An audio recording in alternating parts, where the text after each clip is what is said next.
సభాధ్యక్షులు, వేదిక మీద ఉన్నటువంటి ఇతర పెద్దలు, ఆహ్వానితులు, మిత్రులు అందరికీ నమస్కారం. నా పేరు ప్రొఫెసర్ సి రామచంద్రయ్య. హైదరాబాద్లోని ఒక రీసెర్చ్ సెంటర్ సెస్ అనే సంస్థలో ప్రొఫెసర్గా రిటైర్ అయినాను.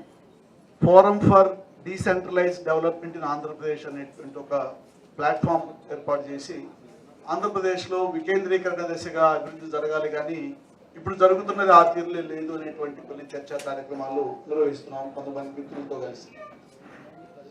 ఈ సమస్య వరకు వచ్చినప్పుడు రాజకీయాలు, రాజకీయ పార్టీల మధ్య ఏం జరుగుతూ ఉంది, అధికార పార్టీ ఏ విధంగా ప్రవర్తిస్తూ ఉంది, ఇవన్నీ నాకంటే ఎక్కువ ఇప్పుడున్న మిగిలిన వాళ్ళకి బాగా తెలుసు. నేను చెప్పాలనుకున్నటువంటి కొన్ని పాయింట్లు ఏంటంటే, protection of life and property. Protection అంటే ప్రాణానికి, ఆస్తికి రక్షణ అనేది రాజ్యాంగం కల్పించినటువంటి హక్కు. ఎవరు దయాదాక్షిణ్యాల మీద ఆధారపడి ఉండాల్సినటువంటి హక్కు కాదు. అందులో దేనికైనా ప్రమాదం జరిగినప్పుడు దాన్ని నివారించవలసినటువంటి, లేకపోతే జరిగిన తర్వాత తీసుకోవాల్సినటువంటి చర్యలకు సంబంధించినటువంటి బాధ్యత రాష్ట్ర ప్రభుత్వ, స్టేట్, రాజ్యం యొక్క అంగాలుగా పోలీసుల చేతిలో ఉంటుంది. ఫిజికలీ టు ప్రివెంట్ క్రైమ్, లేకపోతే జరిగిన తర్వాత తర్వాత చేసినటువంటి చర్యలకు సంబంధించినటువంటి ఒక ఫిజికల్ ఫోర్స్. ఆ తర్వాత అది ఎవరిది తప్పు, ఎవరిది ఒప్పు, ఎవరికి శిక్ష పడాలి, ఎంత శిక్ష పడాలి అనేది కోర్టులు నిర్వహిస్తాయి. అది కూడా రాజ్యం యొక్క ఒక ప్రముఖ అంగం. ఇవి రెండు సరిగా పనిచేసినప్పుడే ఈ ప్రొటెక్షన్ ఆఫ్ లైఫ్, మనకు రైట్ టు లైఫ్ అనేది మనకు ఒక నమ్మకం కలుగుతుంది. మన మీదే మనకు నమ్మకం కలుగుతుంది, మన రాజ్య వ్యవస్థ మీద మనకు నమ్మకం కలుగుతుంది. కానీ దురదృష్టవశాత్తు కోర్టుల్లో కేసులు దశాబ్దాల తరబడి కొనసాగడం, ప్రజలకి ఈరోజు ఒక తీర్పు వచ్చిందంటే అది ఎన్నేళ్ల క్రితమో జరిగినటువంటి కేసుకు సంబంధించిన తీర్పు రావడంతో ప్రజల్లో కూడా ఈరోజు ఏదైనా నేరం జరిగితే వెంటనే తీర్పులు రావడం లేదు. కాబట్టి తొందరగా న్యాయం తీర్పునిచ్చి వీళ్లకు శిక్ష పడాలి అనేటువంటి ఒక మనస్తత్వం ఈ దేశంలో పెరిగింది. ఇది ముఖ్యంగా 2014 తర్వాత జాతీయ స్థాయిలో ఇది ఎక్కువ పెరిగింది. దానికి తోడు మాబ్స్ని ఎంకరేజ్ చేసి దాడులు చేయించడం, ఇళ్ల మీద, ఆస్తుల మీద, పార్టీ ఆఫీసుల మీద, లేకపోతే వ్యక్తుల మీద. ఇది కూడా ఇటు సోషల్ మీడియాలో ప్రచారాలు, రాజకీయ పార్టీలు వాటిని ప్రోత్సహించడాలు, దీంతో జాతీయ స్థాయిలో ఈ మాబ్ జస్టిస్ అనేది ఒక ప్రమాదకరమైనటువంటి అంశంగా తయారైంది. దీని పట్ల కూడా మనం జాగ్రత్త వహించాలి. ఈ క్రమంలో ఈ మాబ్ జస్టిస్ అనేది కానీ, లేకపోతే సత్వర న్యాయం, ఇన్స్టెంట్ జస్టిస్ అనేది కానీ ఈ జరిపేటువంటి క్రమంలో పోలీసులు తమకు మించినటువంటి పాత్ర వహిస్తున్నారు. దాని పర్యవసానాలు మనం ఇప్పుడు ఆంధ్రప్రదేశ్లో ఈ ఇటీవల జరిగినటువంటి ఘటనలు మనం చర్చించుకుంటున్నాం.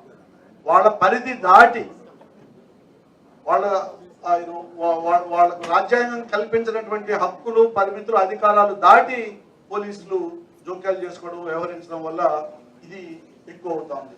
ఈ క్రమంలో బలవుతున్నది ఎవరు అని చూస్తే, ఈ ఇన్స్టెంట్ జస్టిస్ అనే దాంట్లో ఎక్కువ శాతం, అత్యధిక శాతం పేదవాళ్ళు, దళితులు, మైనారిటీలు, సామాజికంగా, ఆర్థికంగా వెనుకబడిన వాళ్ళు, ఓబీసీలు. దీనికి ఒక ఉదాహరణగా మనం చెప్పాలనుకుంటే, నేషనల్ క్రైమ్ రికార్డ్స్ బ్యూరో గణాంకాల ప్రకారం అండర్ ట్రయల్స్, విచారణ లేకుండా అతను చేసిన తప్పేంటో, తన మీద ఉన్న ఛార్జ్షీట్ ఏంటో వేయకుండా సంవత్సరాల తరబడి జైలులో మగ్గుతున్న వాళ్ళు, ఛార్జ్షీట్ లేదు, కేసు లేదు, విచారణ లేదు, వీళ్ళ భవిష్యత్తు ఏమవుతుందో తెలియదు.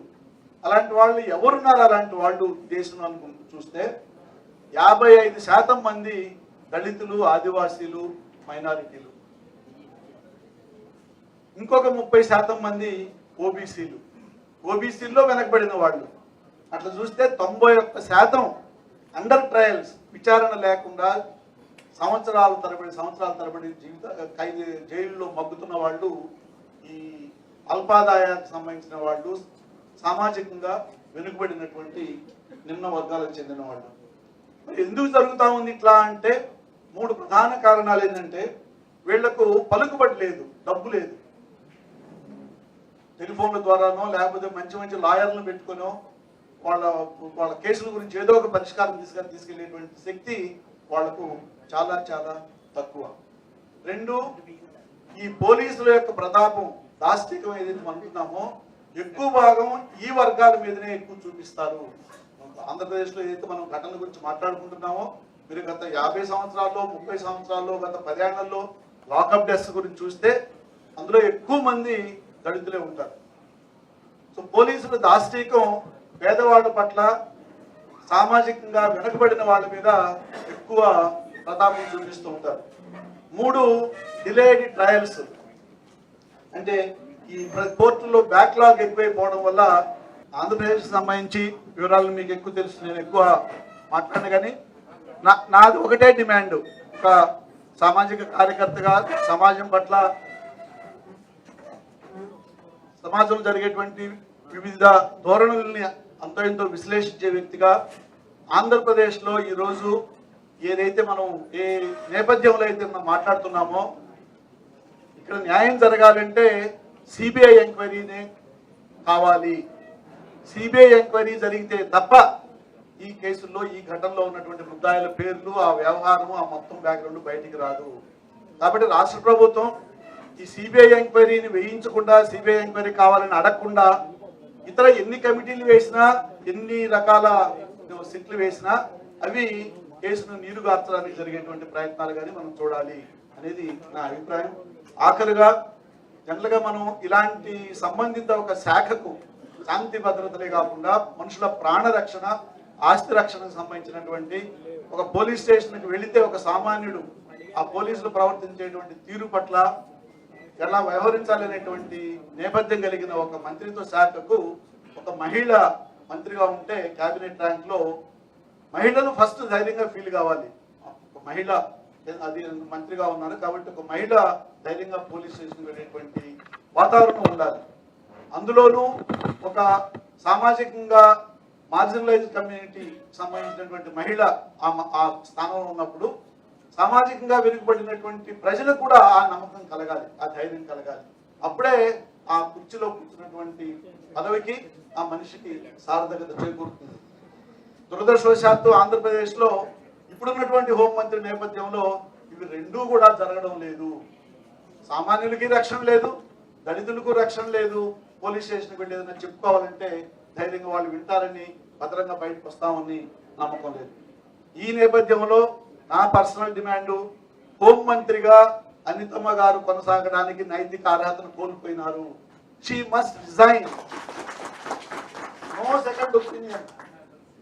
కావచ్చు as a minister she must take responsibility first, తర్వాత సీఎం గురించి మాట్లాడతాం. She has lost her moral right to continue in that post. She must resign and this demand must become bigger and louder in the coming days. నాకు ఈ అవకాశం ఇచ్చిన రాజశేఖర్ గారికి, రాజ్ కుమార్ గారికి ధన్యవాదాలు తెలుపుతూ